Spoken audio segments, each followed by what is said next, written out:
자, 우리가 지금 계속해서 이제 사사기서의 말씀 우리가 살펴보고 있죠.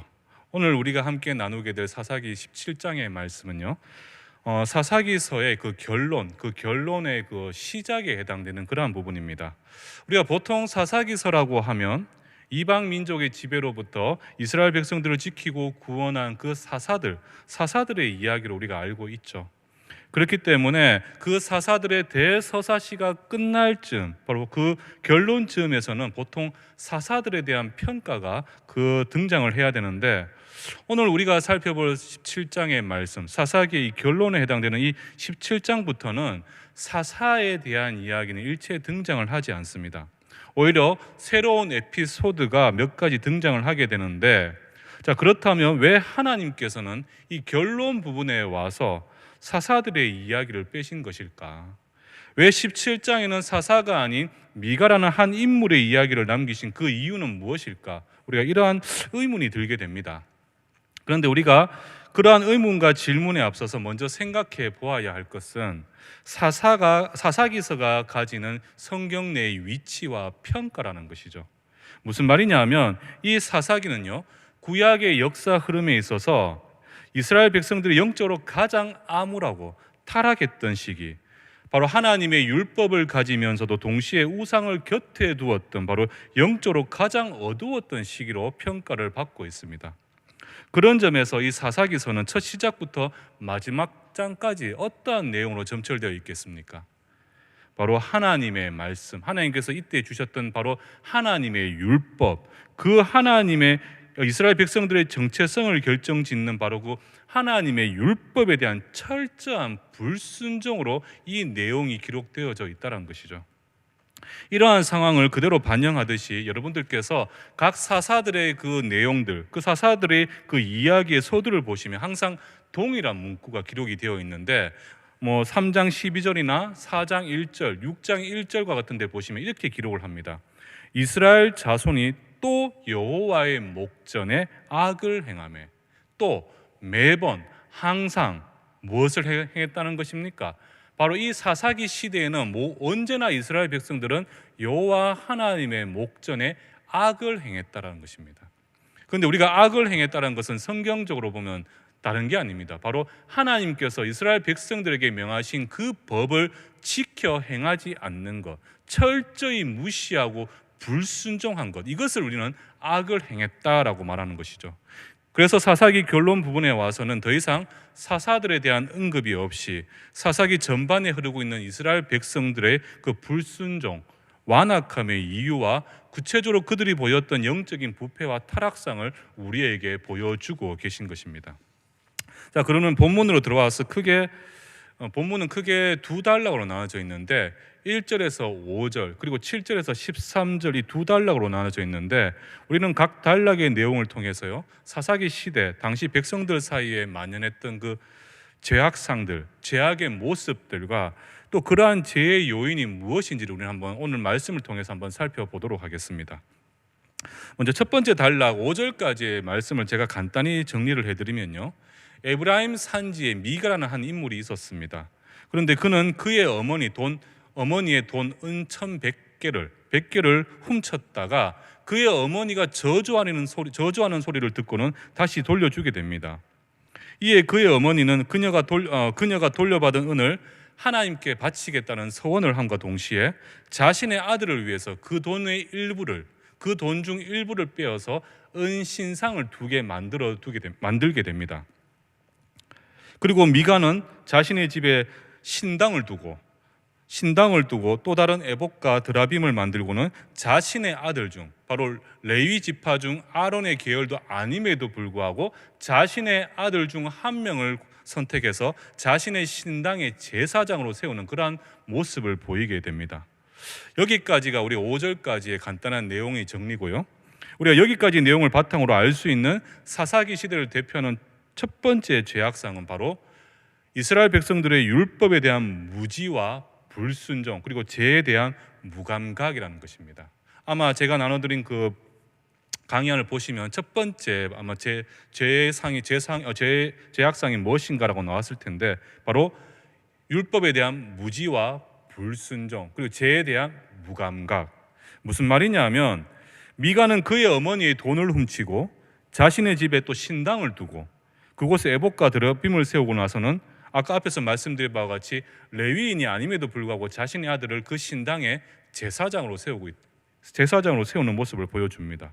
또한 그의 어머니를 한번 보십시오. 3절 하반절에 보시면 미가가 돌려준 돈을 하나님께 거룩히 드리겠다라고 고백을 하고 서원을 하고서는 어떻게 합니까? 2개의 신상을 만드는데 은 200을 사용하고 나서는 나머지 돈은 하나님께 바친다고 말만 하고는 바치지 않고 있다는 것이죠. 이게 무엇을 의미하냐 하면 지금 미가든 그의 어머니든 하나님의 율법에 대해서 지나치게 무지할 뿐만 아니라 그러다 보니까 율법에 대해서 너무나 쉽게 불순종하고 율법을 어기고 있는 그러한 모습을 보이고 있다는 것이죠.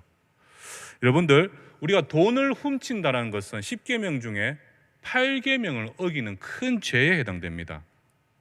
이 죄를 용서받기 위해서는 어떻게 해야 되겠습니까? 성막이 있는 실로에 가서 제사장을 통해서 속죄제를 드릴 때에서야 그때서야 이 죄를 용서받게 되는 것이죠.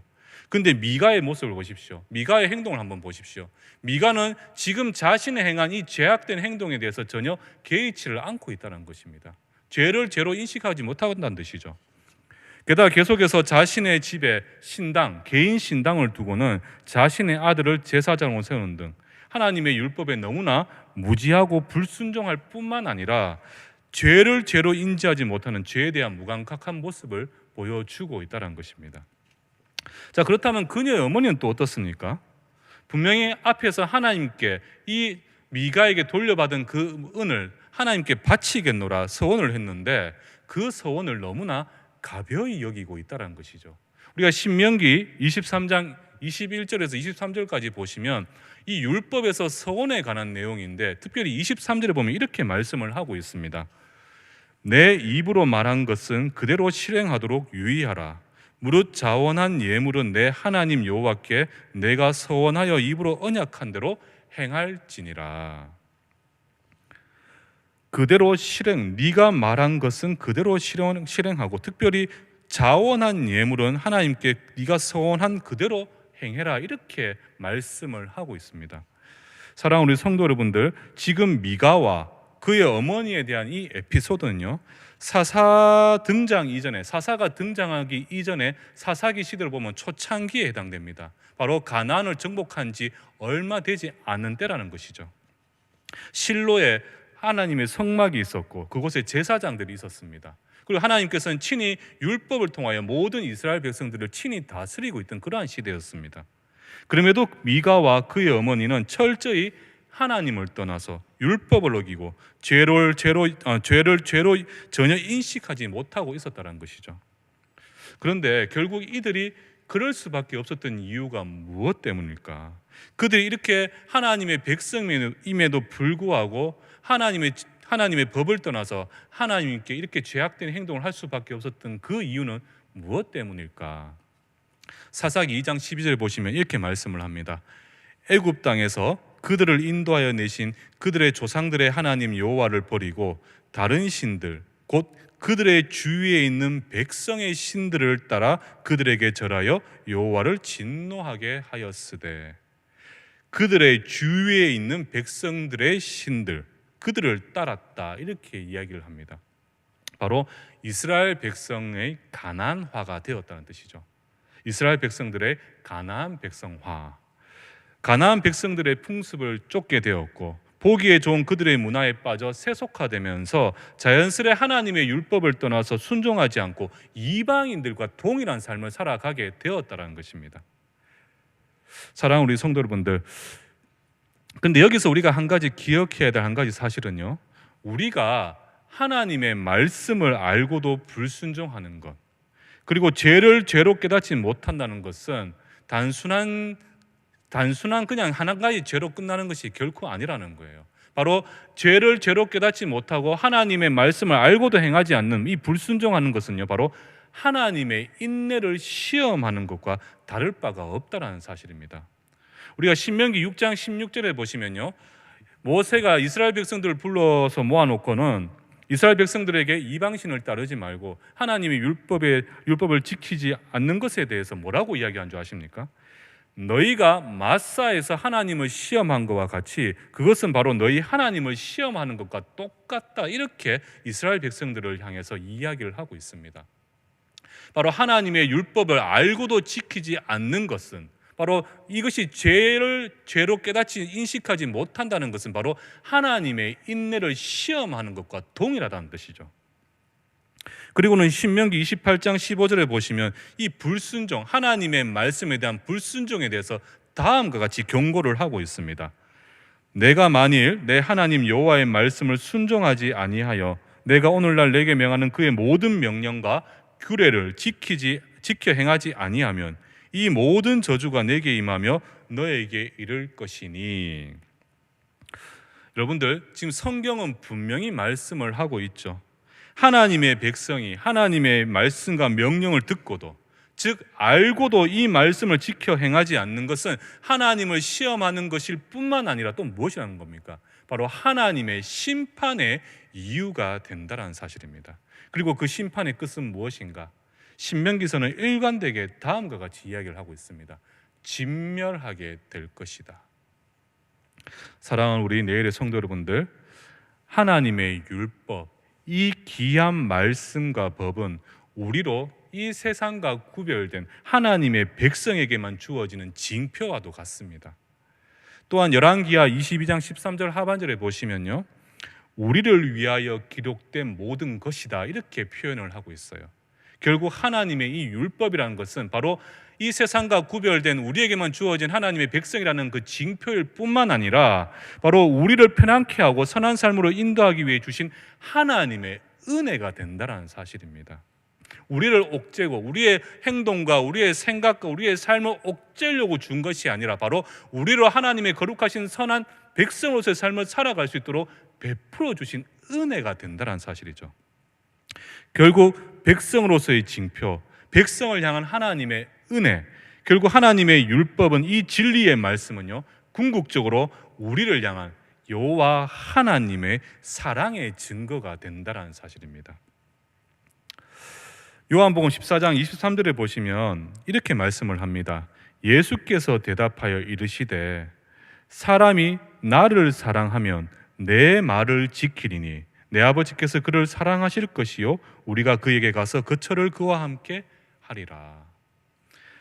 사람이 나를 사랑하면 내 말을 지키리니. 자, 그렇다면 백성으로서의 징표요, 우리를 향한 은혜, 바로 이 하나님의 율법, 우리가 이 율법을 지키는 것은 하나님 보시기에 무엇이 된다는 뜻이겠습니까? 바로 내가 하나님의 자녀여 하나님의 택함 받은 백성인 내가 바로 나의 하나님을 사랑하고 있다는 그 증거가 된다는 사실입니다. 바로 이 율법, 하나님께서 나에게 주신 이 하나님의 말씀을 온전히 지켜 순종하는 것은 바로 나로 하여금 하나님을 향한 그 사랑을 증거하는 증거가 된다는 것이죠. 사랑하는 우리 성도 여러분들, 바로 하나님의 말씀, 이 생명의 말씀으로 받아서 지켜 순종하는 것, 바로 그것이 바로 내가 하나님을 사랑하고 있음에 대한 증거가 된다는 사실입니다. 또 우리가 이렇게 하나님의 말씀을 지켜 순종하게 될 때 하나님은 우리를 향한 그 크신 사랑으로 내 삶에 가득 부어주실 것이고, 사막길 가운데서도 엘리야와 동행하셨던 것처럼 내가 어떤 길을 가든 어느 한 곳에 있든지 하나님은 나와 함께 하실 뿐만 아니라 그 말씀이 능력으로 나에게 역사하셔서 그 말씀의 능력을 통해 어떤 상황 가운데서 우리는 승리하며 이 땅을 살아갈 수가 있게 되는 것이죠. 자, 이어서 두 번째 사사기 시대를 대표하는 우리가 제약상을 한번 살펴볼 건데요, 바로 강의 두 번째 보시면 이렇게 기록되어 있을 겁니다. 혼합주의 종교관, 그리고 왜곡된 종교적 열심이다. 혼합주의 종교관, 다른 게 아닙니다. 하나님과 세상을 병행해서 섬기는 것, 하나님을 세상의 방식으로 섬기는 것, 하나님을 세상의 어느 신 중 하나로만 여기는 것, 그것을 우리는 혼합주의 종교관이라고 하죠. 또 왜곡된 종교적 열심은 무엇이겠습니까? 하나님을 섬기되 하나님의 법에 위배된 방법으로, 하나님께서 금기시하는 방법으로 하나님을 향한 숭배, 바로 이것이 왜곡된 종교적 열심이란 겁니다. 먼저 미가의 어머니를 한번 보시면요, 3절에 여호와께 아들에게 받은 은을 모두 드리겠노라 하고서는 그 이유를 들어서 무엇을 만들고 있습니까? 은으로 우상을 부어 만들고 있습니다. 또한 미가의 경우를 한번 볼게요. 자신의 집에 있는 신당에 에봇과 드라빔을 만들어 두고 있는 것이죠. 신당이란 것이 결국에는 무엇입니까? 그 미가의 입장에서는 성막을 대신하는 것이지 않습니까? 하나님께 제사를 드리는 것. 근데 이 신당에 무엇을 두고 있느냐? 바로 드라빔을 두고 있다는 것이죠. 이 드라빔 아마 여러분도 잘 아실 텐데요, 가족 수호 신상이라 보시면 됩니다.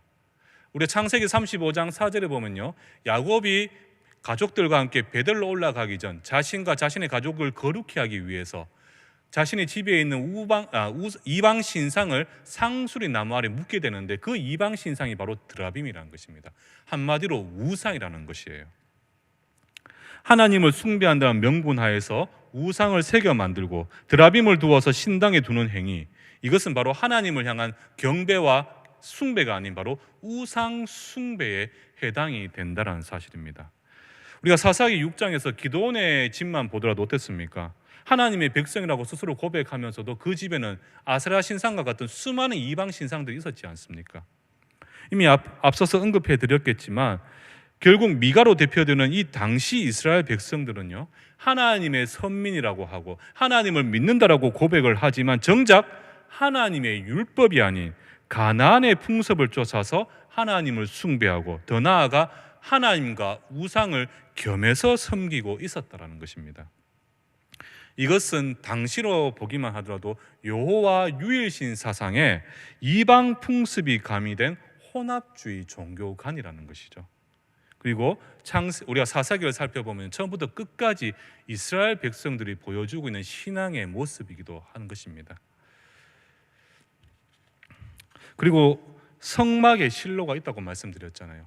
성막에 실로가 있음에도 집에 신당을 따로 두고 제사장을 세우는 것, 물론 미가의 입장에서 보면 성막까지 가기가 힘들기 때문에 날마다 하나님께 제사를 드린다는 그 명목하에서 보이는 종교적 열심으로 보일 수가 있습니다. 자신의 집에 신당을 따로 두고 그곳에 제사장을 두고 에봇을 만들고 그래서 그곳에서 매일 예배를 드리겠다, 이것은 자신의 종교적 열심으로 볼 수가 있겠죠. 그러나 이러한 행동 역시 우리가 율법을 한번 보십시오. 하나님의 율법에 언제 이렇게 개인 신당을 두고 그곳에서 드라빔을 만들고 제사장을 세워서 예배 드리라, 이렇게 율법에 나와 있지를 않다는 것이죠. 바로 이것은 잘못된 왜곡된 종교적 열심에 불과하다는 것입니다.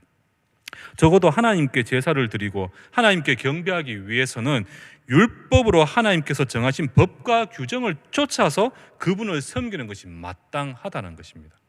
그렇게 하기 위해서 이스라엘 백성들을 향해서 하나님께서는 이 율법을, 이 규례를 주신 것 아니겠습니까?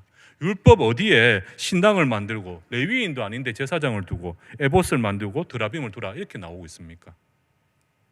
사랑하는 우리 내일의 성도 여러분들, 여러분들이 기억하셔야 할 것은요, 하나님께서는 하나님의 말씀, 바로 이 성경의 말씀에서 벗어난 열심과 행위는 기뻐 받으시지 않는다라는 것이에요. 하나님을 경배한다는 명목상의 이유로 하나님께서 금하신 방식으로 금하신 방식을 따르는 것, 하나님께서 원치 않은 이 율법에 위배되는 방식으로 경배하고 예배를 드리는 것, 이것은 자신의 욕심을 위해서 하나님의 이름을 이용하는 것과 다름이 없습니다. 대표적인 것이요, 우리 중세 유럽을 보시면 성상 숭배, 유럽의 성상 숭배 문화가 있었지 않습니까? 보이지 않는 하나님, 그 하나님에 대한 불확신과 불안감으로 인해서 눈에 보이는 성인들의 형상을 새겨서 그 성상을 숭배하고 그 성상을 향해 기도하는 것. 또는 오늘날 우리 오늘날 교회를 한번 보면요, 교회 안에 보면 심심찮게 볼 수 있는 게 무엇입니까? 예배할 때나 기도할 때 알게 모르게 우리 안에 행하는 약간 토속적이고 샤머니즘 같은, 또 신비주의적 같은 그런 의식들과 행위들이 있지 않습니까? 이 모든 것들은 바로 혼합주의의 대표적인 모습이라는 거예요. 한마디로 하나님을 세상의 여러 신들 중 하나 정도로 여기는 모든 방식과 행위들, 행동들은 바로 하나님께서 철저히 금하고 계시는 바로 혼합주의적인 그러한 모습이 된다는 사실입니다. 그런데 분명한 사실은 세상의 것은 절대 하나님의 진리와 섞일 수가 없다는 사실입니다. 하나님을 경배하고 하나님을 예배할 때는 오직 하나님께서 원하시는 대로, 하나님께서 정해주신 그 법과 규례대로, 규정대로 우리는 그렇게 섬겨야 된다는 사실이죠. 과거 종교개혁 시대 당시에 루터나 칼빈을 보면요, 세속적으로 성경에도 없는 세속적이고 이 혼합주의에 빠져서 부패했던 그 가톨릭을 향해서 제일 먼저 외쳤던 말이 무엇인 줄 아십니까? 바로 많이 들어보셨을 거예요. 솔라 스크립투라, 오직 성경입니다. 오직 성경. 이것은 성경을 많이 읽어라라는 뜻이 아니라 하나님의 말씀에 정확하게 그리고 합당하게 순종해야 한다라는 것을 의미하는 것이에요. 우리가 하나님과 세상을 함께 섬기는 이 혼합주의 신앙을 피하기 위해서는요, 그리고 하나님이 싫어하시는 이 왜곡된 종교적 열심을 피하기 위해서는 다른 게 필요한 게 아닙니다. 바로 오직 성경, 오직 말씀대로 행하고 순종하는 것, 그 말씀에, 그분의 율법에 이런저런 내 생각, 세상의 방식을 끼워 넣는 것이 아니라 그 말씀 그대로 순종하는 것, 그것이 바로 하나님께서 기뻐 받으시는, 우리가 하나님을 숭배하고 경배하고 영광 돌리는 방법이 된다는 사실이죠.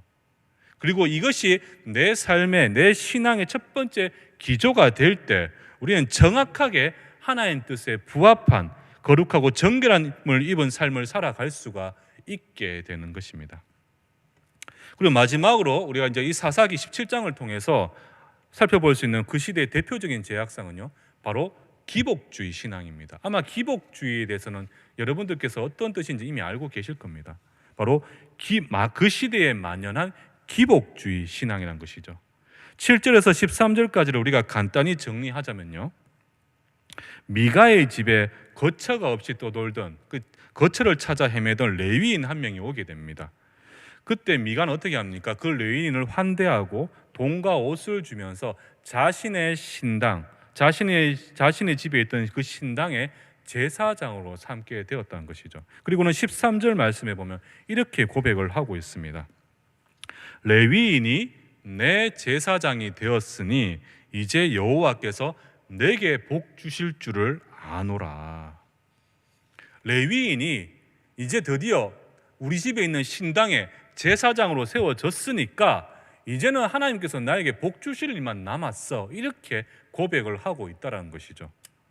한마디로 자기 방식대로 하나님께 복받을 구색을 이미 내가 다 갖춰놨으니까 이제 복받을 일만 남았다, 이렇게 생각을 하고 있다는 겁니다.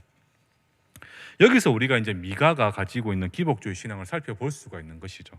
지금 미가나 그의 어머니가 여호와를 섬기는 그 이유, 집에 신당을 두고 우상을 새기고 에봇과 드라빔을 만들어 두는 이유, 무엇 때문이란 것입니까? 바로 오로지 여호와를 어느 우상과 같이 숭배해서 그 여호와를 통해서 복을 받기 위함이라는 것입니다. 단순히 복을 받기 위해서, 그냥 내가 잘 먹고 잘 살고 내가 잘 되기 위해서, 바로 그것을 위해서 여호와를 숭배하고 있다는 것이죠. 바로 여느 우상과 동일하게.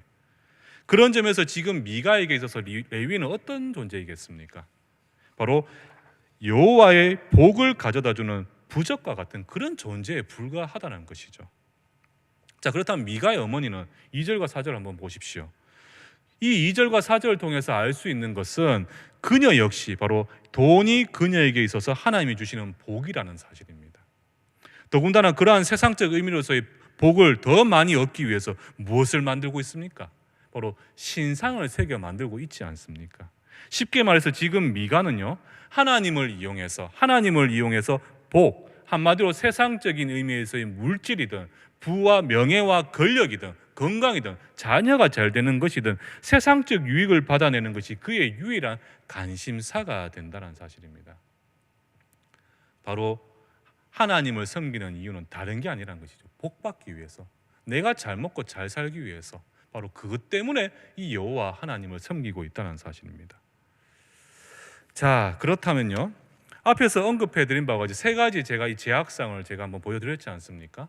자, 그렇다면 앞에서 언급한 바와 같이 사사기 시대 이스라엘 백성들은 그들에게 율법이 주어져 있었고 그들 삶에, 그들 사회 조직 중심에 무엇이 있었습니까? 하나님의 임재가 있는 성막이 있었음에도 불구하고 어떻게 저렇게 영적으로 타락하고 부패할 수밖에 없게 되었는가? 왜 어떠한 이유로 그들은 영적으로 타락하고 부패하게 되었는가? 우리가 그러한 질문을 한번 고민해 보아야 되지 않겠습니까? 모두가 하나님의 백성이라고 스스로 고백을 합니다. 나는 하나님을 숭배하고 있고 하나님을 경배하고 있고 나는 제사를 드리고 있어. 나의 신당에는 레위인이 와 있어. 오늘날 따지면 목회자가 지금 내 집에 개인적인 예배 처소에 지금 목회자가 세워져 있어. 지금 이렇게 이야기를 하면서 그 이유가 바로 복을 받기 위함이라는 것이에요. 자, 하나님의 백성이라고 고백을 하고 하나님의 선민이라고 선포하고 있는 그들이 이렇게 하나님을 떠나서 바로 이렇게 부패하고 영적으로 부패하고 타락하게 된 이유는 도대체 무엇인가? 우리가 6절 말씀을 우리가 다시 한번 우리가 읽어보도록 하겠습니다. 시작.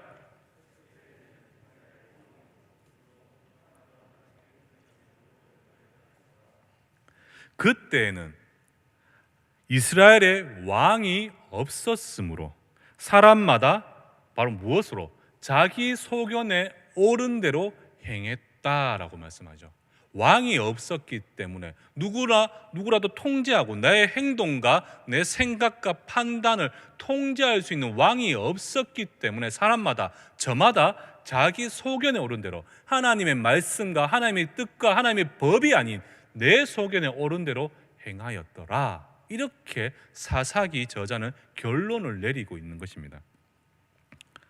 자기 소견, 바로 한마디로 내가 옳다 여기는 대로 내 뜻, 내 생각대로 판단하고 행동했다라는 사실이죠. 이것은 바로 인간의 교만과 독선을 대표하는 행동이기도 합니다. 그리고 이러한 행동의 이유로 무엇을 이야기합니까? 이스라엘에 왕이 없었기 때문이다. 이스라엘의 불순종과 배교, 기복주의와 완악함, 그 이유가 결국 무엇 때문이라는 것입니까?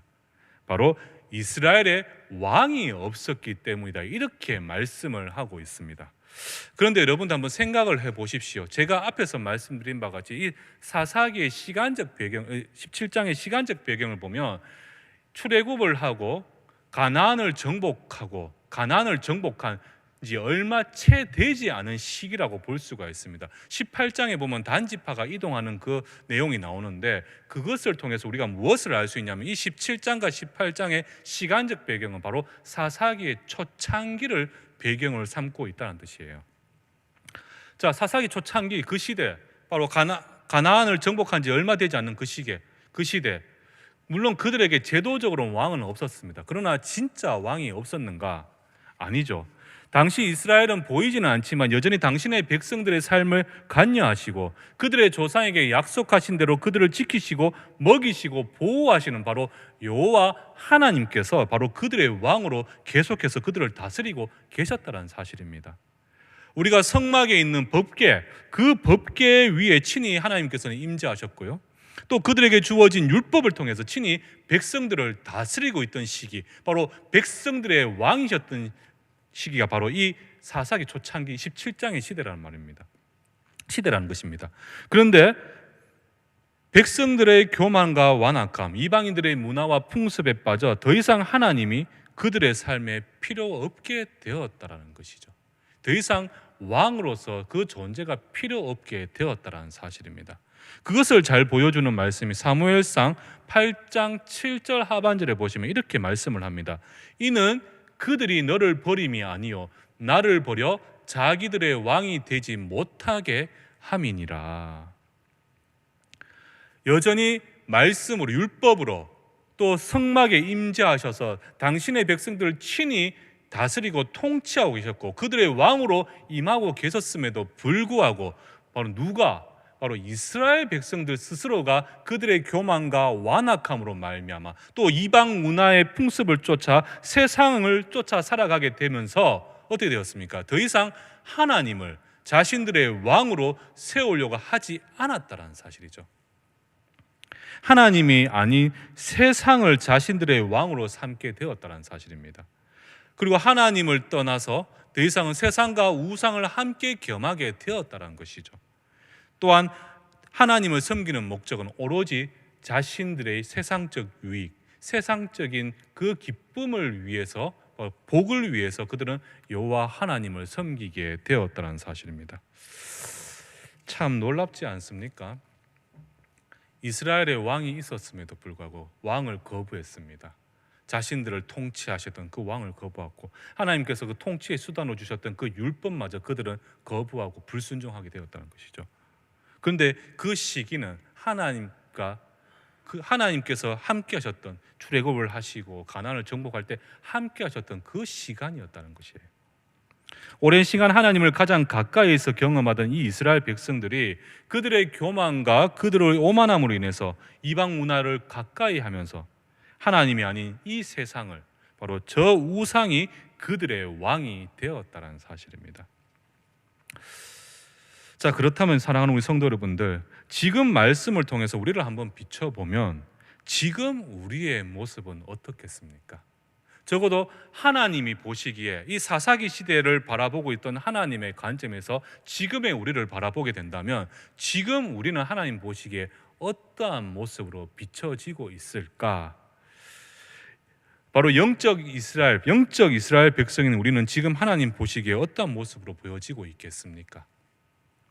세상과 하나님을 겸해서 섬기고 있다든지, 혹은 단순히 복을 받기 위해서, 세상에서 잘 되기 위해서 하나님을 섬기고 있지는 않은지, 또 우리가 세상에서 아까 말씀드린 복을 받기 위해서 우리는 하나님을 믿고 있지는 않은지, 혹은 또 무슨 일이든 하나님의 말씀과 법도보다는 내 생각대로, 내 소견에 오른 대로, 내 편한 대로 행동하고 우리가 판단하고 있지는 않은지 우리가 한번 고민해 보아야 하지 않겠습니까? 저는 이제 전공이 교회사입니다. 교회사인데 그러다 보니까 제가 습관적으로 책을 들여다보면 지금 내가 살아가고 있는 한국 사회, 그리고 이 한국 교회를 역사의 어느 순간에 한번 대입시켜서 비교할 때가 참 많습니다. 그런데 저는 지금의 한국 사회, 또 한국 교회를 바라볼 때마다 가장 보여주고 있는 모습들이 비슷한 시기를 언제로 꼽을 것이냐라고 보면 저는 항상 종교적으로 가장 어두웠고 암울했던 중세 시대, 바로 유럽의 중세 시대와 지금의 우리 한국 사회가 너무나 비슷하게 보일 때가 너무나 많습니다. 그리고 오늘 나누었던 이 사사기 시대와도 별반 다를 바가 없이 보인다는 것이죠. 수많은 교회와 교회 건물이 있고요, 성도들이 있습니다. 우리의 TV 채널만 돌리면요, 바로 목사님들의 설교를 언제든지 들을 수가 있습니다. 하나님의 말씀이 온 세상에 퍼지니까요, 우리가 생각하기는 어떻습니까? 이 세상은 점점 더 좋아져야 하는 것이 정상이겠죠. 그런데 지금 세상을 한번 들여다보십시오. 어떻습니까? 점점 더 악해져 가고 있다고 이렇게 이야기합니다. 세상은 점점 더 악해져 가고요, 교회는 점점 힘을 잃어서 어떻게 합니까? 세상의 비난과 조롱의 대상이 되어가고 있습니다. 많은 성도들은 이 하나님의 말씀을 듣고도 보고도 배우고도 자신의 소견에 옳은 대로 많은 이들이 행동을 하고 있다는 것이죠. 더 이상 하나님이 아닌 이 세상이, 우리의 탐심과 세상의 기쁨이 바로 우리의 왕이 된 것처럼 보이기도 한다는 것입니다. 참 암울하지 않습니까? 계속된 이런 상황이 계속 진행된다면 우리는 참 미래도 없어 보이고 소망도 없어 보일 것입니다. 그런데 참 감사한 것은요, 지금 시대가 사사기 시대와 같이 영적으로 어두운 긴 터널을 지나고 있는 것처럼 보인다 하더라도 이러한 세상을 바라보면서 우리가 무조건 절망하거나 좌절하지 않을 것은 바로 하나님께서 이런 죄 많은 저와 여러분과 같은 여러분들을 향해 그래도 변함없이 사랑하셔서 이 어둠 가운데서도 길과 진리가 되시며 절망 가운데서도 소망이 되시고 우리의 복의 근원이 되시는 분을 우리의 왕으로 보내주셔서 그분으로 말미암아 우리로 끝까지 당신의 백성으로 붙들어 주고 계신다는 사실입니다. 우리가 자막을 한번 보시면요, 요한복음 12장 14절과 15절 말씀 보면 이렇게 말씀을 합니다. 예수는 한 어린 나귀를 보고 타시니 이는 기록된 바 시온에 따라 두려워하지 말라, 보라 너의 왕이 나귀 새끼를 타고 오신다 함과 같더라. 그리고 고린도전서 1장 30절에 보시면 이렇게 말씀을 합니다. 너희는 하나님으로부터 나서 그리스도 예수 안에 있고 예수는 하나님으로서 나와 우리에게 지혜와 의로움과 거룩함과 구원함이 되셨으니 이렇게 말씀을 하죠.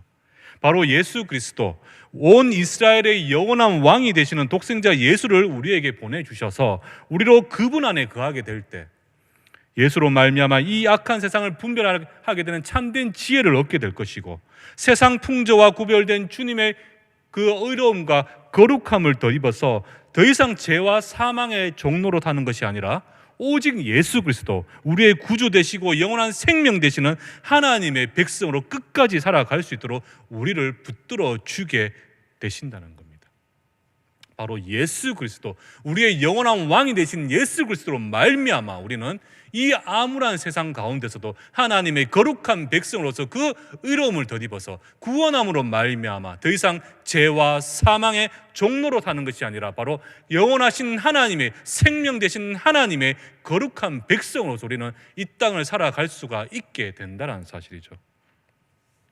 뿐만 아니라 누가복음 11장 28절 말씀에 보시면 예수께서 이르시되 오히려 하나님의 말씀을 듣고 지키는 자가 복이 있다, 이렇게 우리에게 권면을 하고 계신 겁니다. 우리의 생명 되시는 여호와 하나님 예수 그리스도 그분으로 말미암아 우리가 참된 하나님의 거룩함을 입고 의로움을 입어서 이 땅의 거룩한 백성으로 살아갈 수 있을 뿐만 아니라 우리가 그 하나님의 말씀을 듣고 지키고 순종하게 될 때 우리는 우리를 통해 예비해 놓으신 하나님의 놀라운 복을 누리며 이 땅을 살아갈 수가 있게 된다는 사실이죠. 이 험악하고 암울한 세상 속에서 사사기 시대와 같이 미래가 보이지 않는 이 사방이 온 사방이 막혀 있는 것 같은 이 사망의 음침한 골짜기를 우리가 걸어간다 할지라도요, 우리가 결코 염려하거나 두려워할 필요가 없는 것은 바로 우리의 왕이 되신 예수 그리스도 그 생명의 말씀을 지켜 순종하게 될 때 그 말씀이 능력으로 역사하여 내 삶을 붙들어주게 될 것이고, 내가 어떠한 상황에 임한다 할지라도 이 코로나와 같이 이 두렵고 무서운 상황 속에서 이 고통 가운데 내가 있다 할지라도 말씀이 능력으로 역사하여 내 삶을 붙들어주게 될 것이고, 어떤 상황 가운데서도 하나님의 선한 인도하심을 따라서 우리는 참된 구원의 길을 걸어갈 수가 있게 된다는 것입니다. 사랑하는 우리 성도 여러분들, 말씀을 정리하도록 하겠습니다. 어떤 상황 가운데서도요, 예수 그리스도 바로 저와 여러분들의 유일한 참 소망 되시고 복의 근원이 되시는 예수를 바로 우리의 왕으로 모시길 주님의 이름으로 축원합니다. 내 생각, 내 소견보다는요, 바로 하나님의 말씀을 내 삶의 우선에 두시길 바랍니다. 우리가 그 말씀을 따라 살아가게 될 때 여호와 하나님, 그분의 인내하심으로 말미암아 저와 여러분을 이 험악한 세상 속에서 우리를 지켜주시게 될 것이고, 시온의 영광이 빛나는 그날까지 우리와 함께 그 길을 걸어가 주시게 될 것입니다. 두렵습니다. 걱정됩니다. 지금 코로나가 너무나 이게 지금 많이 확산되고 있지 않습니까? 당장에 내 육신에 대한 건강이 걱정되고요. 저도 지금 제 자녀가 2명이 있습니다. 어린 자녀가 2명 있습니다. 혹여나 오매불망 이 아이들이 코로나 걸리지 않을까 걱정을 하고 있습니다. 그러나 이 모든 걱정 다 내려놓을 수 있는 것은, 세상은 이것을 두려워하겠지만 우리는 바로 하나님의 말씀을 받은 하나님의 거룩한 백성이기 때문에 우리는 하나님의 손에 붙들림 받은 하나님의 보호하심을 따라 살아가고 있는 하나님의 백성이기 때문에 우리는 두려워할 것이 아니라 이 상황 가운데서도 바로 생명이신 예수 그리스도께서 우리를 선하게 인도하게 되실 그 하나님의 영광의 길을 바라보며 참된 소망을 꿈꾸며 우리는 이 땅을 살아갈 수가 있게 된다는 것이죠. 그 소망이 되신 하나님, 그 예수 그리스도, 그분의 말씀을 온전히 지켜 순종하심을 통하여 하나님께서 미리 예비해 놓으신 이 놀라운 축복들, 그 은혜들을 온전히 내 삶에 마음껏 누리시면서 이 험한 세상 살아가실 수 있는 귀하고 복된 우리 모든 내일의 성도님들 되기를 주님의 이름으로 축원합니다.